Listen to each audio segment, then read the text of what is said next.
G'day folks, and welcome to this video review of the all-new 2023 Specialized Levo SL.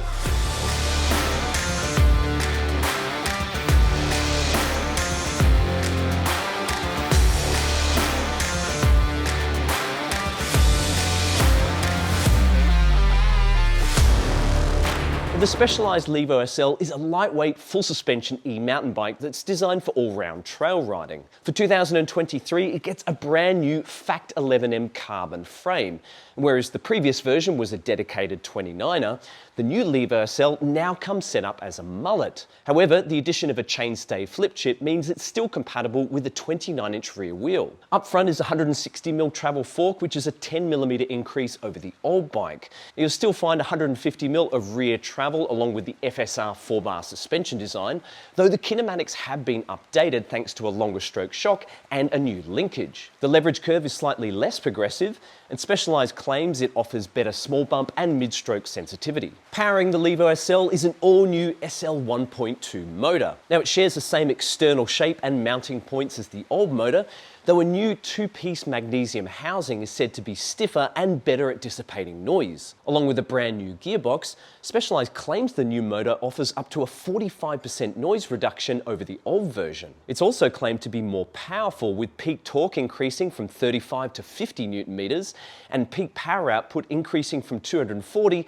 to 320 watts. You will find the same 320 watt-hour battery inside the down tube, and it's also compatible with the existing 160 watt-hour range extender. The new Levo SL finally updates to the Mastermind TCU, which offers a clean and low-profile display that's integrated into the top tube. In its default configuration, it'll display basic metrics like the remaining battery status, riding time, the speed, and elevation gain. However, there is a huge range of metrics that can be added and customized via the Mission Control app. The app is used to perform free over-the-air updates, and it can also be used to tune the motor's power output and support characteristics. Now, whereas the old Levo SL was only available in 4 sizes, the new bike is produced in 6 sizes from S1 through to S6. The geometry has also been updated. The head angle slackens out to 64.6 degrees, and the seat angle is steepened to 75.8 degrees. Thanks to the mullet setup, the rear center length is very short at 432mm, though if you flip the chip into the 29er position, that grows to 437mm. In addition to that chainstay flip chip, the Levo SL has another flip chip in the lower shock mount, which gives you both high and low geometry settings. Furthermore, it also adopts the modular headset cups first seen on the Stumpjumper Evo, and that allows you to set up the head angle to be as slack as 63 degrees or as steep as 65.5 degrees. The Specialized Levo SL will be available in 4 variants for 2023, with the most expensive model being the S-Works LTD. The bike that we've been testing is the Specialized Levo SL Comp Carbon, and at 11,900 Australian dollars, this is the cheapest model currently in the lineup. Now, as well as being over $1,000 cheaper than last year's version, the new Levo SL Comp gets a notably improved spec. There's a Fox 36 rhythm fork and a Float-X shock, a SRAM GX Eagle drivetrain and Code RS brakes, and an alloy wheel set and Specialized tyres with a Butcher T9 on the front and an Eliminator T7 on the rear.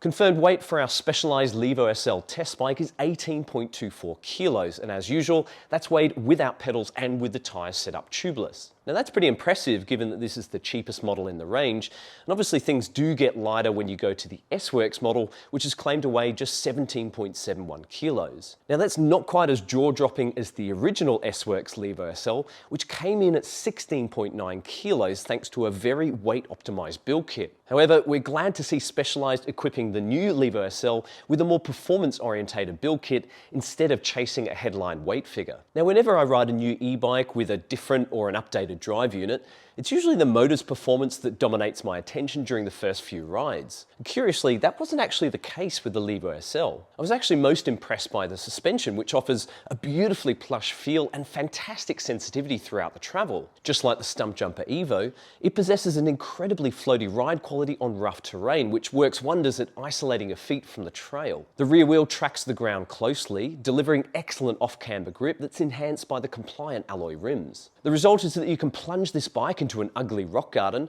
and the suspension eagerly gobbles up the chunder. Compared to the old bike, the rear suspension does offer greater reactivity deeper into the travel. This is something I'm quite sensitive to with flat pedals, though not once did I find my feet getting bucked off during rapid-fire impacts. There's no harsh ramp up towards the end of the travel, though there's still useful end-stroke support thanks to the big bottom-out bumper in the Fuel EXe shock. Up front, the 36 rhythm has been similarly impressive. We haven't always had good experience with Fox's budget forks, though this one has been impeccably smooth with no detectable play in the lowers. Along with the excellent suspension, the mullet setup contributes a lot to the Levo SL's on-trail personality. The smaller back end has brought about an obvious improvement in agility, which sees this bike singing the sweetest of tunes on curvy single track. The tall front end and the low bottom bracket give it great stance through the corners, and it feels effortless when tipping in. Combined with the low overall weight, it's an easy bike to change direction with. There's also awesome traction from the sticky Butcher T9 on the front, while the faster rolling rear tyre offers a controllable drift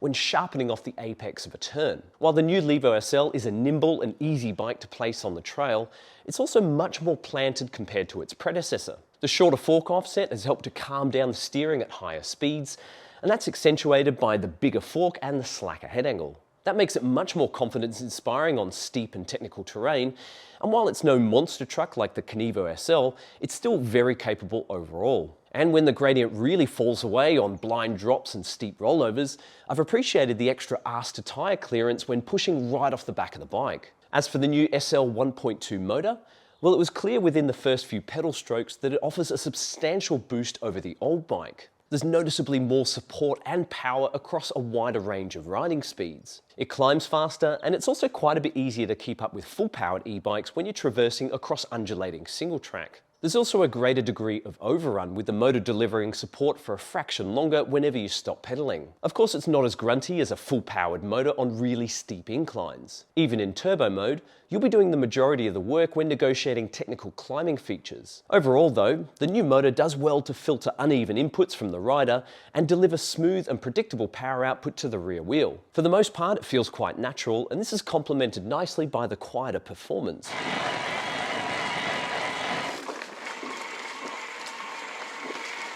It isn't as stealthy as the TQ motor on the Trek Fuel EXe, which is the current benchmark, but it certainly isn't as whiny in pitch or as loud in volume compared to the old motor. I've also appreciated the fact that there's no loud clacking noise on the descents compared to a Shimano or Bosch equipped e-bike. As for downsides, well, just like the Stump Jumper Evo, the plush suspension on the Levo SL doesn't offer a huge amount of pop in its stock form. I wouldn't call the back end wallowy, but it certainly prioritizes grip and compliance over outright support. I did find that adding 10 psi into the rear shock gave considerably more pep for riding flowier single track. You could also add a bigger volume spacer to increase mid and end stroke support, which is something that jumpy and more aggressive riders will likely want to do. Also, while the Levo SL delivers plenty of traction on the climbs, it can be difficult to keep the front wheel from wandering when things get really steep. The taller front end doesn't help here, though it's mostly the short rear end which can make things feel a little bit tippy, and also found the small rear wheel tended to get caught up more on rocky ledges. Now, fitting a 29er rear wheel would no doubt improve rollover on the climbs, and the longer chainstay setting would also help to push more weight onto the front wheel. Of course, you get more all-round stability with the dual 29er setup, which taller riders may be keen to try out. Personally, I'm not sure I want to give up the inherent playfulness, as it's such a fun bike to ride with the mullet setup. It is also worth noting that the smaller rear wheel makes pivoting around tight uphill switchbacks a breeze. So while it might not be a total rock crawler on off-piste single track, it is well suited to modern purpose-built trail networks. Now, given that the new Levo SL uses the same 320 watt-hour battery as its predecessor, the obvious assumption is that the more powerful motor is going to drain the battery quicker. With that in mind, I set out to perform a variety of range test experiments to see exactly what this bike was capable of. I subjected it to our standardized shuttle test to see how many laps I could squeeze in while riding in the full-powered turbo mode. All right, we've just hit 10% battery remaining. The power is limited automatically, so it kind of drops you down to like an emergency eco mode. Once you get to 5% battery remaining, then you really drop into the emergency limp home mode. We're down to 3% battery left, and the motor has switched off entirely. Luckily, there's not a ton of drag in the motor, and it's a pretty light bike, so it's not horrific to pedal without the motor working. It ended up being pretty similar to the Fuel EXe and the previous Levo SL, with around 1,300 meters of elevation gain before the battery ran flat. I also rode the entire Indigo Epic Trail from Beechworth to Yakandanda and back while riding exclusively in the eco mode. This ended up being a 64-kilometer ride with over 1,300 meters of elevation gain. The bike did the whole thing with the battery only just going flat as we rolled back into Beechworth. Now, if you want to know a bit more about the range testing on the Levo SL and how it compares to the competition, there is a load more detail in the full review over at flowmountainbike.com. In there, we've also put a detailed comparison with the Trek Fuel EXe, so if you're keen to check it out, make sure you click that link in the video description below. To wrap things up, well, I've been really impressed with the new Specialized Levo SL. The suspension is plush and incredibly effective on chunky terrain, while the mullet setup has injected a good dose of agility into the handling. The new motor offers more power and support, while also being quieter and more efficient than its predecessor. Along with the increased size range, the updated geometry, and all of the adjustment options, there's a lot to like about this second generation Levo SL. In fact, I can confidently say that this is the most fun and best performing lightweight e-MTB that I have ever tested. If you've got any questions for us about the new Levo SL, make sure you drop those into the comments below. Otherwise, I hope you've enjoyed this video, and we'll see you next time. Tooroo!